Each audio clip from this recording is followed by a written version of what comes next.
Alright, this video is a couple of weeks in the making. It's about that state championship, Nfaa Field Archery State Championship that I was in a few weeks ago.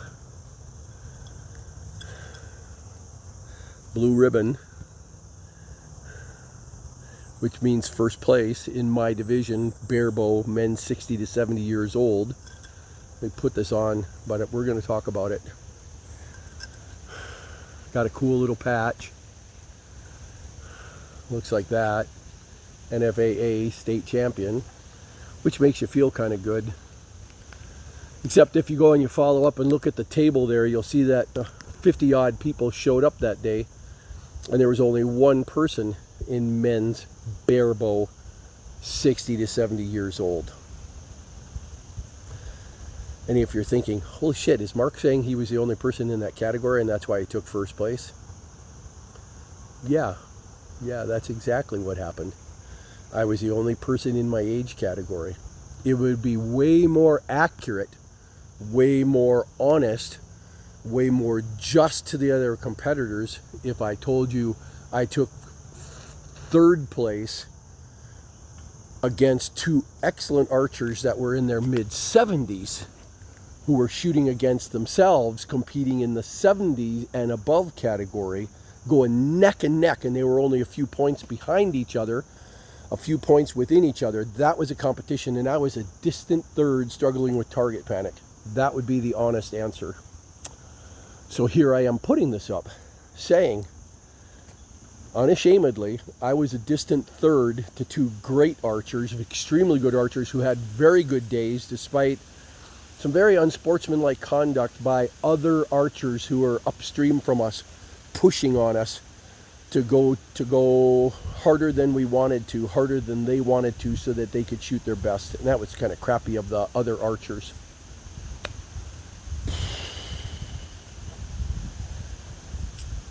So does that mean that this is completely without value whatsoever? No. Anybody that shoots in archery long enough is going to realize that there's all kinds of blowhards out there that look at your scores or look at the competition and they all say, oh yeah, I could have done better, I could have beat you. Well, the truth is, we showed up and you didn't. That is the absolute fact. We showed up. It was a perfect day. There wasn't anything else going on in the state to prevent you from popping down $30 and showing up at a state championship, and you chose to not show up, and we did. And out of 112 arrows, probably, guys, first of all, 112 arrows is a lot of arrows. You can go to state level championships that only shoot 60 arrows. That's called a 600 round, and that's already tiring enough, especially when you're pulling on 55 pounds worth of recurve bow, not a 70-pound compound bow with a 90% let off, so you're really only holding 7 pounds, 8 pounds. It's not the same thing, guys, I promise you. 112 arrows is a lot of arrows. Even a 600 round is tiring. It's 60 arrows. A 720 round, 72 arrows is tiring. Just imagine what 112 is. 112 arrows is a genuine test of, it separates the people that shoot casually, which I can claim this summer I was shooting casually, compared to the other two guys that beat me, Steve and Vic. Compared to those two guys that shoot every day and they shoot competitive, they train for this. They earned their first and second place, absolutely earned it. True sportsmen, true competitors in their field. They are competitors. They earned this. But 112 arrows separates the people that train daily, and this is a test. This is their chance to shine from people that shoot once a week like me, once every 10 days like me, which is what I was doing most of the summer. You know I'm passionate about archery, but you also know that I do a lot of other stuff. So in the summertime, I'm going to be fishing, I'm going to be out running, biking, tennis, all that other stuff too. So I proved some things with this method. I proved that this method, when the Voltland shooting method, can make you competitive. It cannot replace training. That if you're in an endurance competition like 112 arrows, it will not replace that, guys. It will keep you in the running. It will keep you from being embarrassed.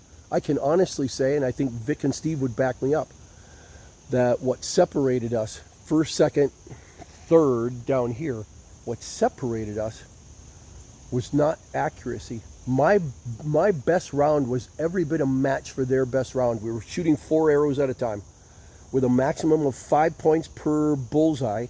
That gives you 20 points. And my best scorers were 16s and 17s.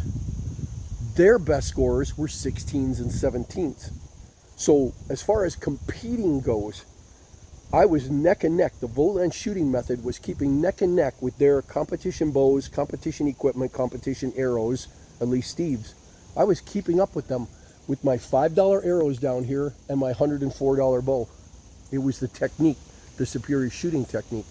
Where they pulled ahead of me was exactly where you would expect.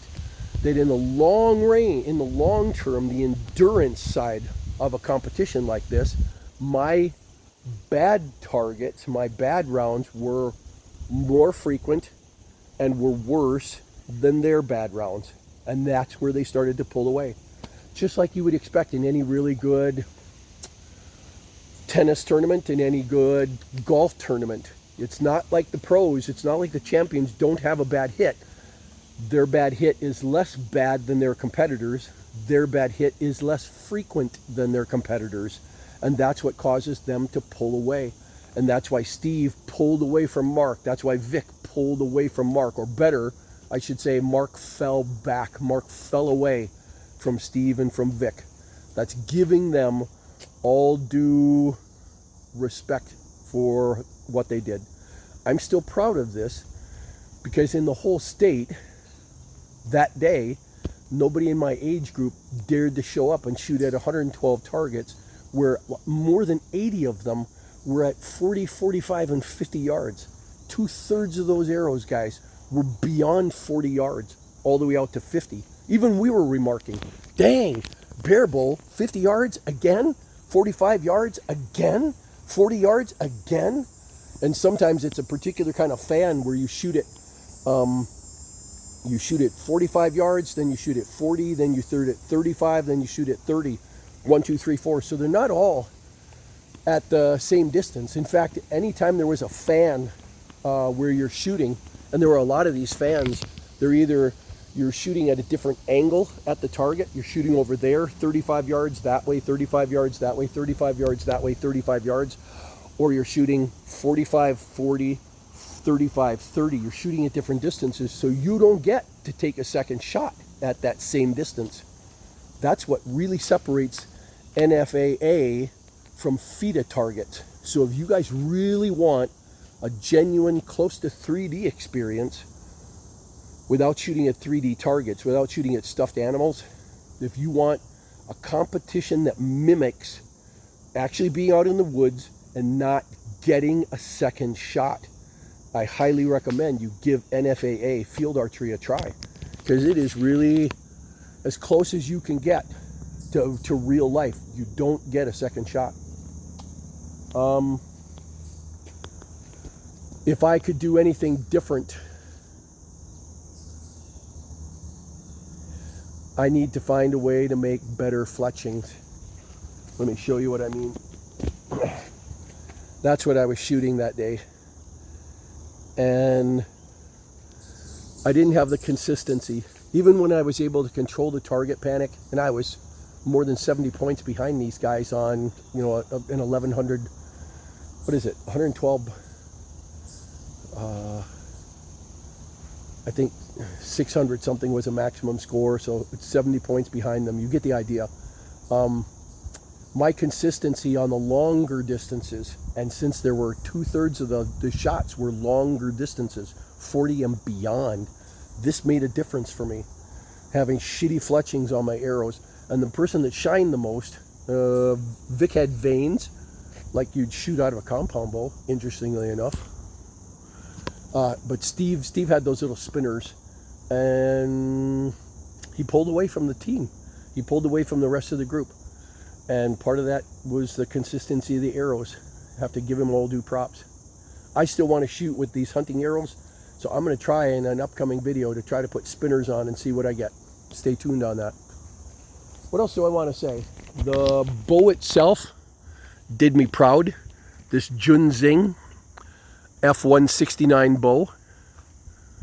I got no problems with it at all, other than 50 to 55 pound draw 112 times, guys. I got tired. It comes down to, it's not even your shoulders and stuff. Your shoulders isn't what fail you. It's this fingers. Your fingers start to fail you. You're pulling on 50, 55 pounds and having to release that smoothly. When you get to about 90 arrows, you are at your absolute limit. Trying to hang on to the bowstring, your fingers are so exhausted, you could just let go. You could just a twitch and it goes. And you still got 30 arrows left to shoot, 25 arrows left to shoot. That was crazy.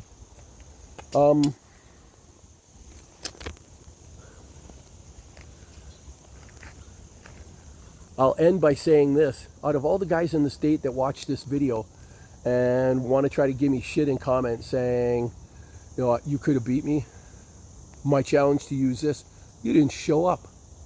And that says way more about me and way more about you than any words that you can try to put in any comments. You didn't show up. So how about next time you actually show up and make it a better competition? And let's go and see just how well you can shoot 112 arrows at 40, 45, and 50 yards in the woods from different angles and different positions and different elevations. And then maybe, just maybe, you'll turn into a better archer, I'll turn into a better archer, and we'll go from there. Last thought. While I was training, I didn't get to train the whole last week because my archery range was shut down. They were coating the surface. That was a bummer, but I can't blame that for my score. The score came from only training for 2 weeks prior to the event, only shooting 35 rounds a day, and I needed to shoot double that or triple that, and I wasn't even close. So I was not physically prepared to shoot 112 arrows. I ran out of gas at about 80, and it was a real struggle from then on to be consistent. Can I hold the bow back like this? Yes. But can you release it with a small motion release? That was the challenge. But one thing that really pleased me through all of this was that I started to get more subscribers, more commenters writing in rather, from all over the world, saying they were competing, saying that they came in second in their club, saying that they turned in I don't remember if anybody turned in a best score.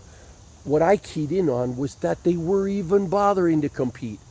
That meant that you understood the value of the method, and it meant that you understood the value of competing to bring out your best archery skill, your best archery performance, that you got what I was trying to tell you. That even though I'm not really a competitive person by nature, I understand the value of challenging yourself to competition. It brings out your best. And if you're a good sport like I tried to be, I knew I was falling away from these guys at the end of the first round. And you saw in my other videos, I decided that what my goal was, I wasn't going to catch them. I decided what my goal was to set the stage where these guys could shoot their very best scores. That only comes out in real competition, in genuine competition amongst real competitors. When you get that level of sportsmanship, that opportunity doesn't present itself any other time. And if some of you are starting to understand that and see the value in competing, not to say I'm better, it's not about chest beating, it's about finding out what you're made of, then this channel is serving its purpose. Now, it's time to look forward. We got 28 days until bow hunting season starts. So start watching for videos there. This is Mark Vogt with Vogtland Outdoors. Hope you enjoyed this uncut, uncensored, very candid video about what it's like to be in a competition and sort of a state champion. Let's say an honorable third place finish to a couple of really good archers. Feel free to subscribe to my channel. We'll see you out there. Bye. Cut.